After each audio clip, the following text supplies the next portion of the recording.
I never thought of myself as a businessman, but that's kind of what I've become. Not in a Mad Men type of business person in that I don't wear a suit and have a briefcase and run over someone's foot with a lawnmower when I feel like it, but more of a schlubby guy who wears a green sweater and isn't wearing pants right now because he's filming a video. I'll allow you a moment to scrub that mental image out of your memory banks, but I'm starting down this path of entrepreneurship and I couldn't be more scared. So here's the story, and I wish it could be this fabled story of two guys starting off in their garage building a computer that eventually went on to be a multi-billion-dollar company.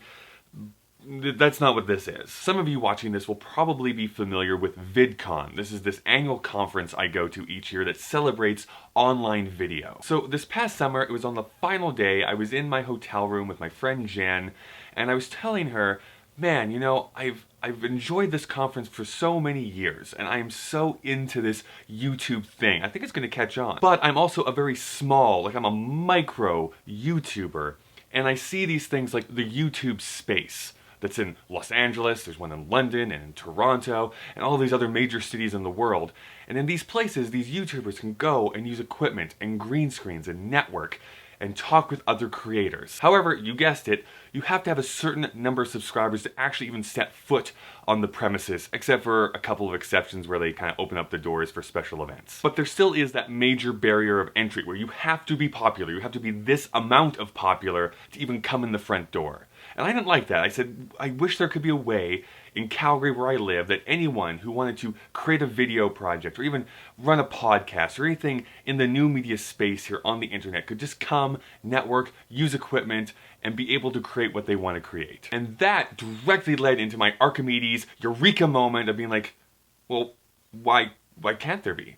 Why can't I do that? And so for the past few months, that is exactly what I've been trying to figure out. How can I find a space, fund it, get the equipment, and find the people who are going to love this space and be able to build this community up from scratch? How am I, this dorky guy, how am I going to do that? Getting a business coach to be able to talk over certain things has definitely helped. It's also definitely lit a fire under me, so I've accelerated doing certain things where I thought it was going to take months, it only took weeks. But I've also met just a ton of different people, from the startup community here in Calgary to networking groups to just other people who are interested in doing something similar to what I'm doing. I'm still learning. I'm still trying to figure out how all of this is going to get funded.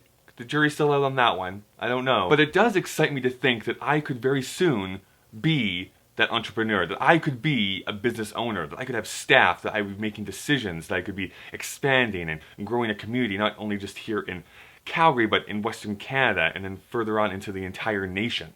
That stuff excites me, and I think it's something that I could do. It's just that it's that 0 to 100 step, like actually getting going, that is just, I don't know what to do. It's like I've gotten to a car that has a stick shift, I'm like, a clutch? There's 3 pedals in this thing? I don't know what to do. I do have some plans set in place. There is going to be a networking event that I'm going to host to show off the idea, to have a guest speaker, to be able to allow people to really truly understand why I think this is something that would be not only valuable here in Calgary, but why I think it's something that should be emulated in other cities around the world. Business does not necessarily mean suit and tie, but I find myself just as intimidated nonetheless. So one of these days, hopefully I'll have fancy little business cards that have gold leaf and raised lettering. It's going to be very fancy. So if you've done anything even remotely close to this, let me know down in the comments, or anything really that you have found scary that you've still gone on and done. I'd love to hear about it. My name is Kyle, and I do upload videos every Monday and Thursday. You can also subscribe. There's a little bell down there that you can click on to be alerted to new videos that come out. I'd really appreciate that too. All I'm asking, I don't think it's very much, is that one day I want to be asked to come and ring the gong at the New York Stock Exchange. It's not a gong.